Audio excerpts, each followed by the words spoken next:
बैठल हई। अच्छा अच्छा, और का हाल चाल बा? बढ़िया है।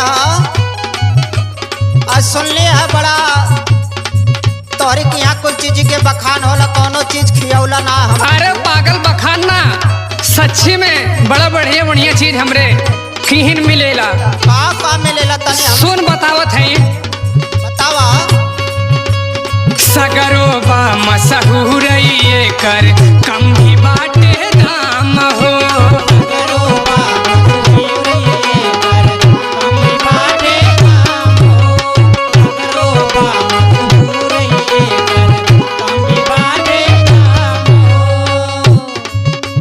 सगरो बा मशहूर ये कर कम भी बाटे दाम हो। भौजी मछली शहर के खियादी, चला तोहरा के काला जाम हो। भौजी मछली शहर के खियादी, भौजी मछली शहर के खियादी, काला जाम हो।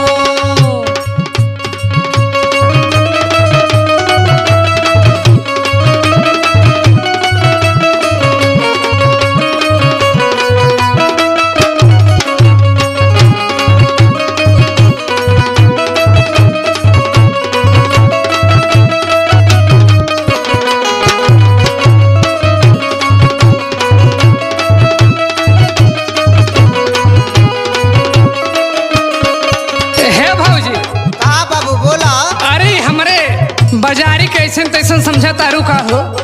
जब ना कुछ मिलत हो समझवे करब। सुना सुनावा। एकरा आगे फैले बाटे मिश्री मलाई, मिश्री मलाई हो, मिश्री मलाई, मिश्री मलाई हो, मिश्री मलाई। नई खे यकीन तची खादी भौजाई, भौजाई हो, खादी भौजाई,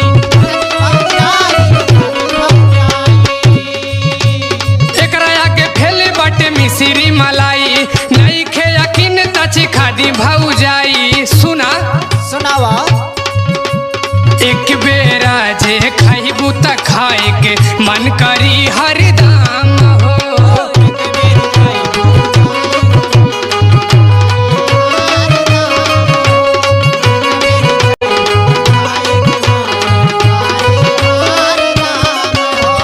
सुना सुनावा। एक बेरी खाइबू त खाए के मनवा करी तो हरी हरी दाम हो। चला मछली शहर के खियादी, भौजी तोहरा के काला जाम। चला मछली शहर के खियादी, काला जाम हो। शहर के खियादी, काला जाम हो।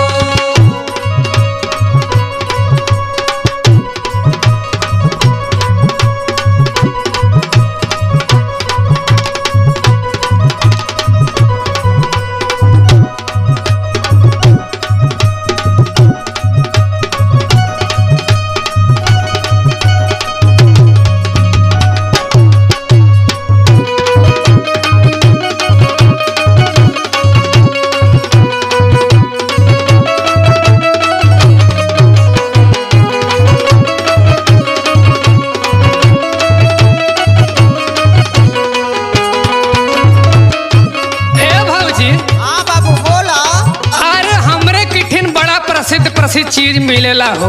कवन कवन? अरे दूर दूर से लोग आवेले यहाँ से खाले त जाले बड़ा बखान करेले। सुना सुनावा। काहे दुर्गा लाल भौजी बतिया लामानी,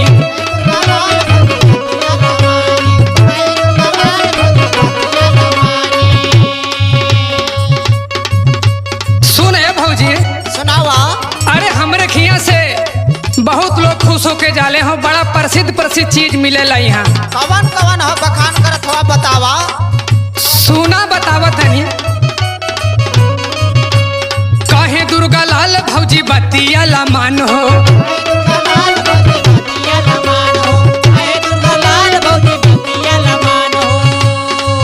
कबहू न देवरा के भूलबुए हसन हो।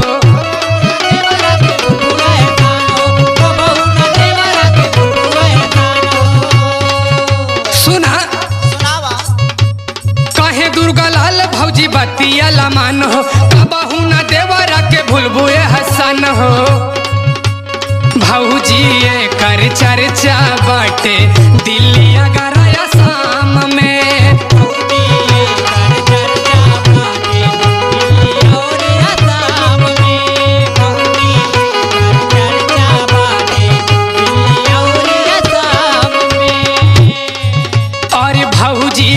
कर चर्चा बाटे दिल्ली अगरा शाम हो चला मछली शहर के खिया दी भौजी तोहरा के